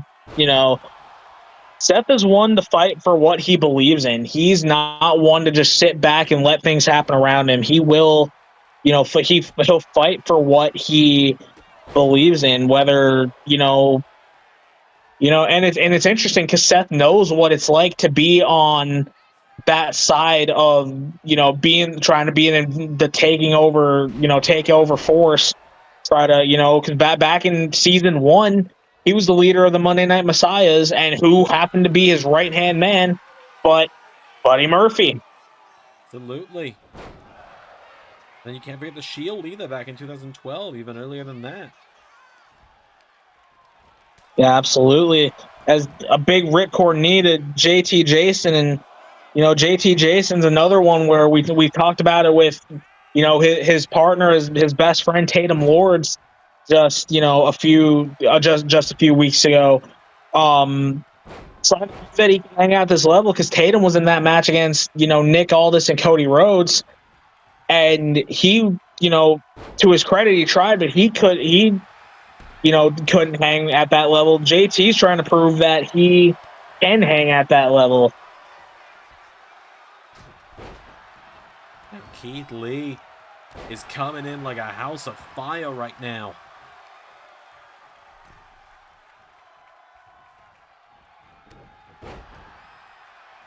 Keith Lee with a big rolling elbow there on Seth Rollins. Wasting absolutely no time. Wait a minute, Keith Lee. Oh, and Seth. With his battles with Kevin Owens, the pop-up powerbomb is going to hurt like hell. So he's trying to avoid that as much as he possibly can. Oh, God. I don't know how much a back body drop's going to be better, but... Oh, Jesus. Oh, my God. That's a... So to give you guys an example of how big Seth Rollins is, of what Keith Lee just did. Seth Rollins is about 6'1", 225 pounds. Keith Lee launched him across the ring like he was a child. Yeah, and then he just hit the Big Bang Catastrophe for good measure, and Buddy Murphy managed to come in and make the save, and Seth Rollins. And then Keith just ate that shot, because of course he did. And Seth, doubling over Keith, going for the stomp, lands it. JT for the save. Rollins has got Keith Lee down now, and Seth Rollins. And you know JT wants this match, wants this tournament probably more than anybody. We saw in his post on Discord not too terribly long ago after the loss to Rick. We all gave him, we all told him like, hey man, you did good. And JT basically said, yeah, but I'm sick of just you did good. He's sick of, in his mind, choking away the big opportunities that he's given and seeing fuck all for returns for his big moments, because he always comes out on the wrong side of them in his mind. He wants this, and he wants to stop being known as the guy who can hang in big matches and be the guy who can win big matches. And tonight is that night in JT's mind that he can do that. Absolutely. Good, and he and Tatum also have that #1 contenders match next week. The LAW tag titles for Zander Mania. As Notoriously Limitless taking down Buddy with that double shoulder block, and JT stacking Murphy up into that powerbomb. Don't forget, JT also has a big 6-man tag team match coming up. JT and Keith Lee, for that matter, they're teaming up with Tatum against Sanity at Get What You Pay For 2. We're not 100% sure when that's going to be happening. Just as we talked about with everything happened, just kind of that one got put on the back burner. It'll be coming out soon, we promise. Just not exactly sure when, or just kind of it's going to happen when it happens. Absolutely. There's, wait a minute, B-trigger there to JT. Buddy now follows it through, looking for a follow-through. B-trigger to JT Jayson. And cover one. Keith Lee breaking it up. Keith Lee saving JT. And speaking of get what you pay for too, Buddy Murphy's got to defend that grand title. We've joked about him, running the gauntlet. He's literally doing it at Get What You Paid For too. Against, I can't even remember how many competitors off rip, but he has some competition in that he's got to defend that title again. So Buddy's got a lot to worry about in the next few days and the next coming weeks. Does, as JT's got Buddy down now, and JT fucking the grand champion. Keith Lee grabs onto him now, and Keith Lee. Buddy Murphy back into the ring here. Keith Lee sends him right into JT, and JT.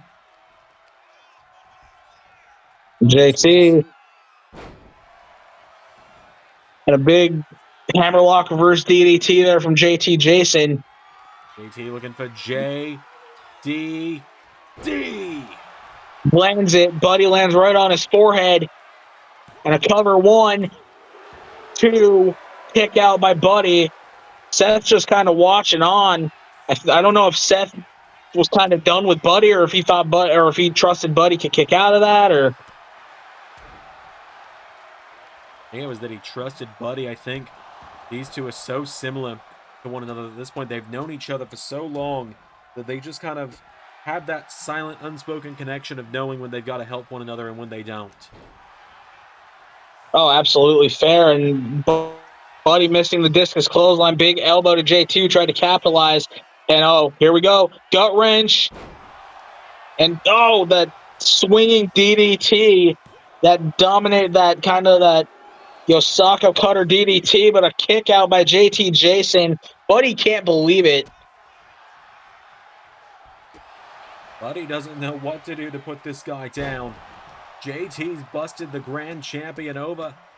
Open now. Blood is streaming down Buddy's face. I mean, to be fair, I don't think there's anybody who knows how to keep JT down. It took an act of fucking God for Rick to put him down the other week. And it did, as Buddy now Grabs JT. Keith Lee is down now, and Seth Rollins and Buddy Murphy tagged in.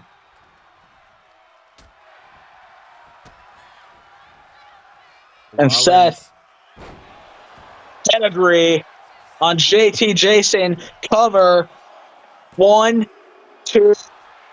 Kick out by JT again. How the hell is he still kicking out? That's what I want to know. Quite frankly, I just don't think JT has a give up button. I think you literally have to knock him unconscious to pin him. Seems that way as now he goes in that baseball slide cover. 1, 2, no. Seth kicks out. And a big kick to the head, and JT's somebody who I think he kind of like, he gets in that mode where he kind of wants to do everything himself and kind of take things over. He might need to try to get some separation and tag in Keith. Right, but JT goes for Rolling Thunder. Rolling Thunder, and Seth with the knees right to the back. And a big knee strike there. And JT crawling, and he went to the corner. I think that one knocked JT a little bit loopy because JT, I'm not sure, knew where he was. He crawled into the corner, and Seth taking advantage. JT's been busted open here. Seth goes up now, and Seth Rollins. Seth up top. And Seth Rollins. And a cover. 1, 2. No, and a kick out by JT again. How the hell does he keep doing it? And JT uses that up kick a lot as a counter. If you've noticed, and somebody will go for him, and he kind of just instinctively kicks that leg up. He kicks that leg backwards and catches people in the face with it. And a big hurricane runner. JT's taking the most winning man in LS11 history and just putting the boots to him right now. I think JT needs to tag in Keith Lee. I hate to say it. I love JT. He needs to tag in Keith. He's taking a beating. He's taking a beating. He's taking a lot of big moves. Phoenix splash by Seth. Now Seth Rollins. You say he needs to tag in Keith Lee. I think Keith Lee's pedigree. And Seth getting himself up. Yeah, I think Buddy just came around, and now that I'm looking up at it, yeah, Buddy came around and took out Keith Lee because I think he realizes that Keith is JT's only hope to actually... Oh, no. What is Seth thinking here? Oh, my God. That might be the only way to beat JT. You might have to just try to kill him. And a 3. Seth Rollins and Buddy Murphy beating NotoriousLEE tonight. The biggest question isn't how are Seth and Buddy going to do the next round? It's how is JT Jayson. JT Jayson's not going to be 100% going into the #1 contenders match next week at Working for the Weekend after that match. Absolutely. I mean, good Lord. He took 2 B-triggers. He took 2 pedigrees. He took a super stomp. Among other, just a lot of knees to the face. JT might have a broken nose after that one knee by Seth because it disoriented him enough to just... JT didn't really know where he was after that. I think that knee is what really did it, but Seth just kind of had to pull on at the end there.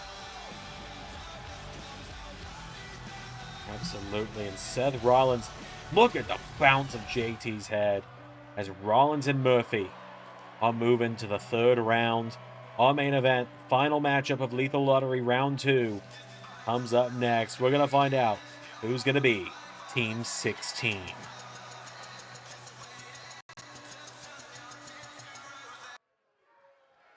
All right, here we go, folks. Your main event of Lethal Lottery Round 2.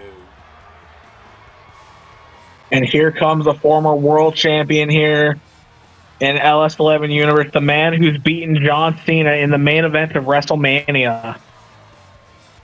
And he has 2009 Royal Rumble winner, the charismatic enigma, Jeff Hardy making his way to the ring. You know, I've come to a kind of a wild realization with this match as you know, I've been thinking about, you know, this show. Okay. By some miraculous, you know, for lack of a better term, twist of fate, Jeff Hardy might actually be the most normal person in this match. My God, you might be right. Teaming up with him tonight, though, former ARW Interdimensional Champion, T-Money, Terry Crews is here. And he's making his way downtown or down to the ring. True, both things can be true. Terry Crews. This is a big one tonight for him.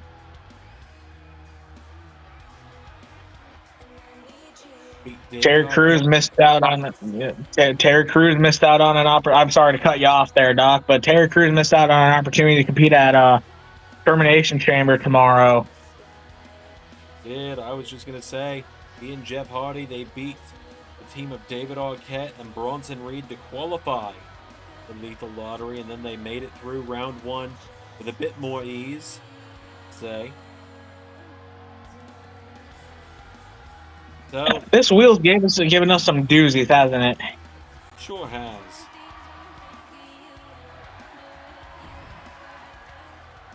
And now their opponents.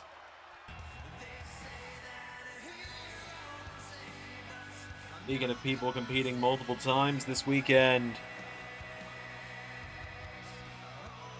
ARW General Manager, the Exterminator, Arnold Schwarzenegger, Lodestar Luminous.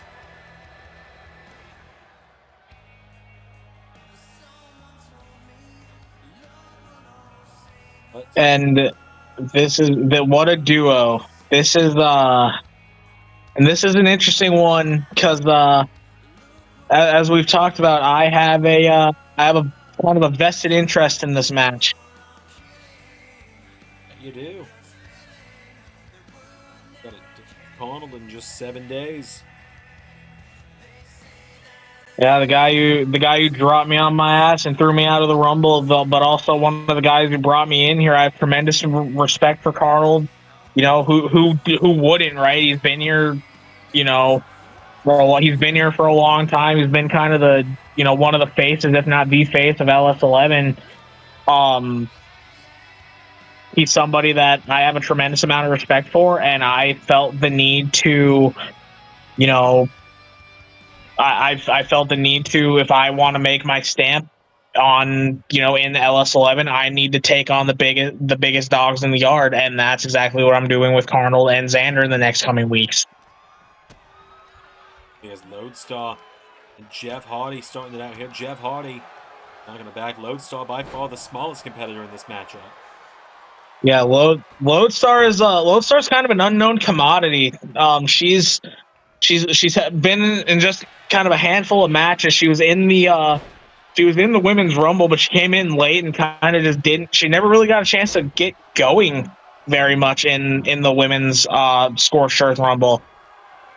Absolutely, she didn't. It was a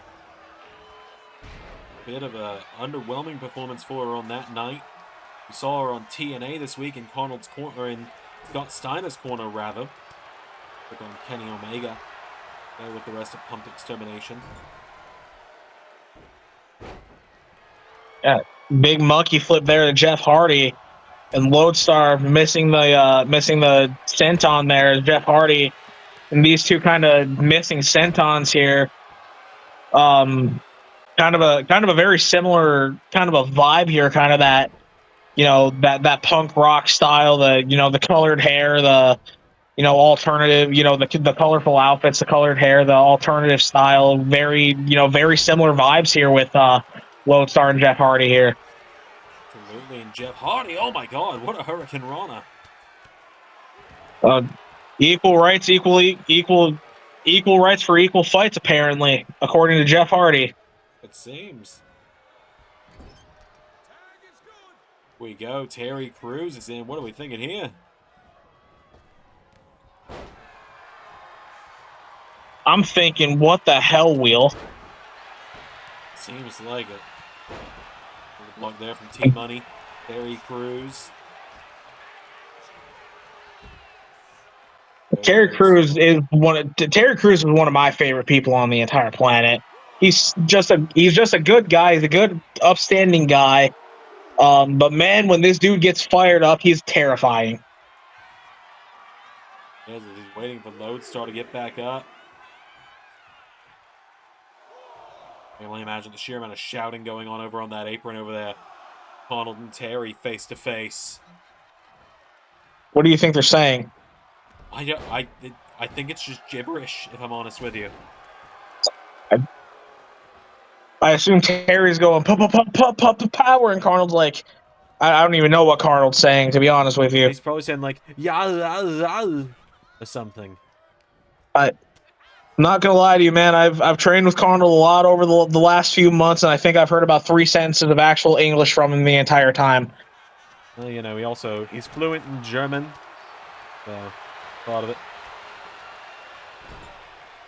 He's an Austrian. Yeah, fair enough. Here. Wait a minute. Oh, wait a minute. Heart attack. And, Heart Attack 2.0 there. Arnold with the cover and a kick out by T-Money. Here we go. Arnold, the Lethal Lottery tournaments where we saw what you have dubbed Demon Time Arnold really come out to play.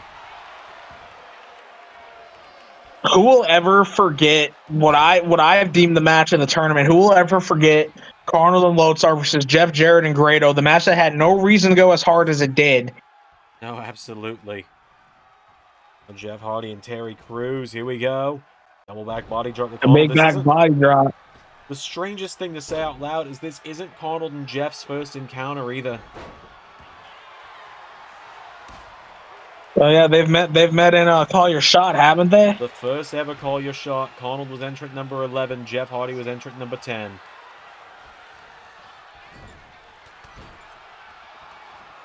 Would go on to win the full thing, while Arnold would he'd score a couple of eliminations in it, much to the chagrin of some at the time. I was about to say, kind of trimmed up fat on the roster at the time, or at least contributed to it. Lodestar making the save off that twist of fate from Jeff. Now the snap German suplex there. Jeff Hardy goes down. Now Jeff. Terry Crews back in. T-Money spear. He's like, that's how you do a spear, Arnold. If anybody knows how to kick out of a spear, it's Arnold. Very true. He's taken quite a few of them. Dished out plenty as well. Arnold, wait a minute. Oh my God, he finally hits it. Well, that's terrifying. The extermination line. For a spear. Oh, and he went for the spear there. Now Terry, wait a minute.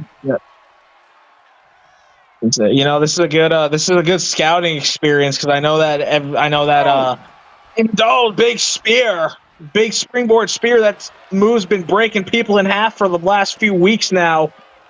Pretty sure Casey Styles still hasn't recovered from it. No, I don't believe so either. Arnold went 3/4 of the way across the ring for that one too. But yeah, as I was saying though, this is kind of a good, scouting experience for me, because Arnold's been on Demon Time. Everybody's been talking about Demon Time Arnold and his new move set. This is a chance to see kind of, how he sets up for these moves and how he, incorporates these moves and lands these big shots, and for me to, be able to kind of avoid them. Absolutely. You gotta, with someone like Arnold, you gotta be watching your 6 at all times. Just pull anything and everything out. Now Jeff Hardy is tagged back in, and Lodestar in some trouble now. Jeff and Terry. Double clothesline again. Big clothesline to Lodestar. And Jeff Hardy. Oh, Jeff Hardy just trust falling himself out of the ring onto Lodestar Luminous. And a big splash. Lodestar able to avoid getting splashed there now. Lodestar. You know Jeff Hardy's motto in life is, if it kills me, it kills me.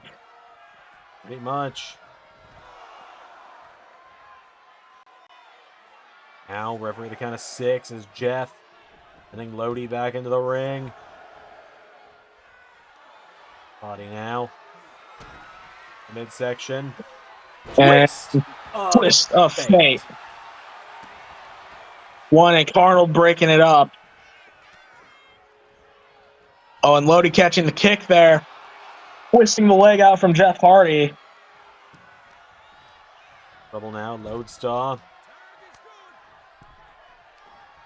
And tag to Arnold. Oh, and we're going for this again. Big heart attack. And Arnold looks like he was setting up for a spear of Jeff Hardy. I don't know if it was instinct or his experience or a mixture of both, but he rolled out of the ring there. Although, with the way Arnold's been going lately, I don't know if that was a good idea. Seems it wasn't. Jeff now, hold on, kick to the head of Arnold. Hardy now. Or Arnold sent back into the ring now, and Jeff.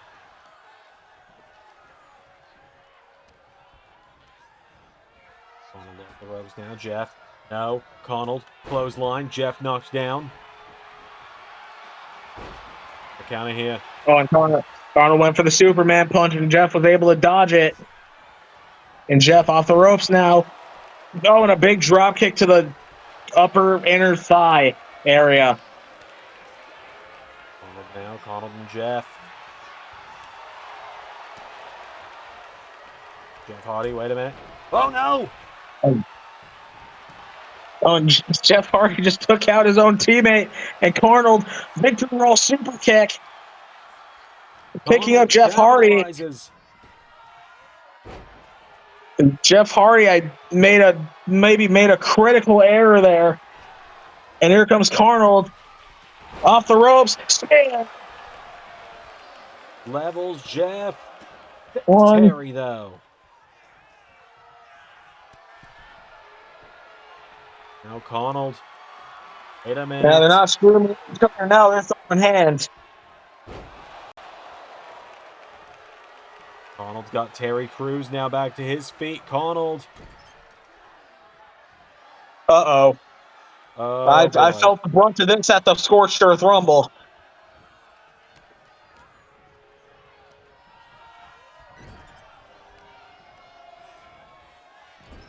Arnold. Uh-oh. And Arnold. Double Samoan drop on Jeff Hardy and Terry Crews. And now Arnold. SSP. And a cover. 1, 2. Excuse Jeff me. Hardy just kicked out of the Shooting Star Press. Come again, this time in my ears?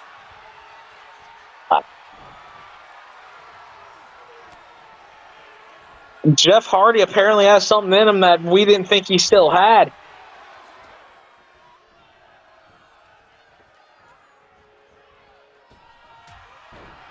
Lodestar is in now, and Jeff Hardy. Whisper in And the Jeff wind. Hardy, yep, whisper in the wind. And Jeff Hardy, twist of fate, this time the stunner version. 1, 2, Carno and Lodestar I think kicked out, but Carno wanted to make sure that it was gonna be it wasn't gonna be the 3 there. And Lodestar with a big right hand on Jeff Hardy, with Jeff coming back. Now Lodestar's got Jeff. Facial reconstruction. And a cover. 1, 2. And Jeff Hardy Jeff Hardy has a lot more fight in him than I think he had left in him. He's taken the SSP, he's taken the facial reconstruction, and he's still going. Jeff, I think he knows he's running on fumes, so he tags in Terry. Ready, aim, fire. Double shoulder blocks to Lodestar.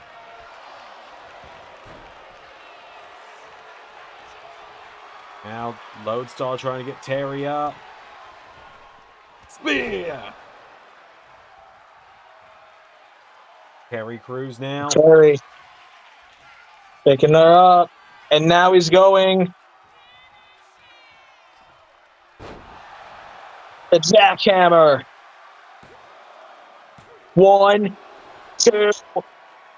Lodestar Luminous kicks out. Lodestar kicking out. Terry with the super kick.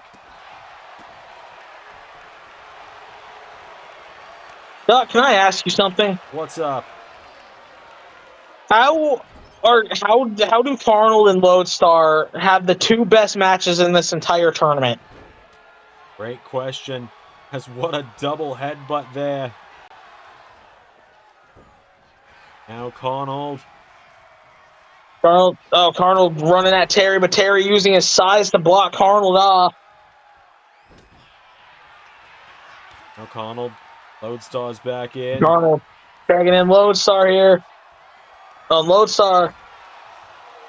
Lodestar with a jawbreaker there. And wheelbarrow, arm drag. And she runs at Terry. Launches Terry into the corner there. Tags in Arnold again. The quick tags from Punk Rock Extermination are very impressive here. This will warm the heart of a certain meat washer. More bang for your buck. Taking out Jeff Hardy. Now Arnold.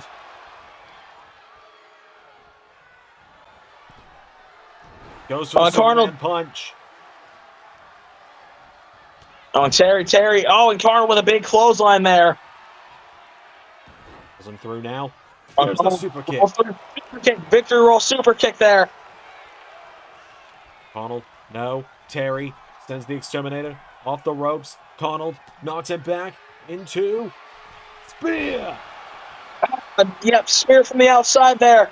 Jeff Hardy comes in now. 1 kick out. No, broken up.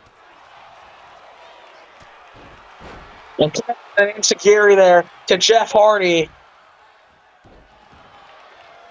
And Arnold taking down.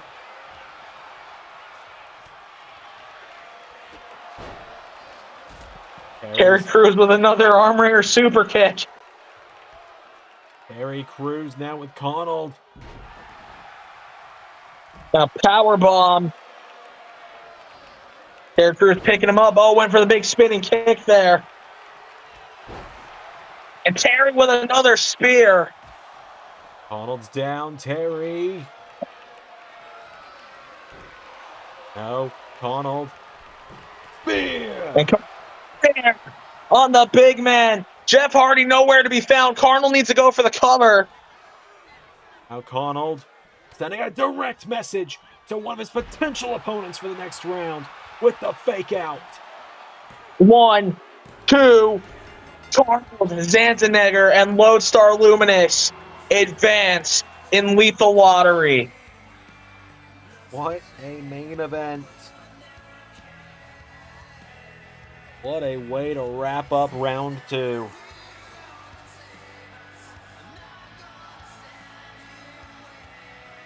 Holy What hell. a hell of a match. These 4 threw everything they had at each other.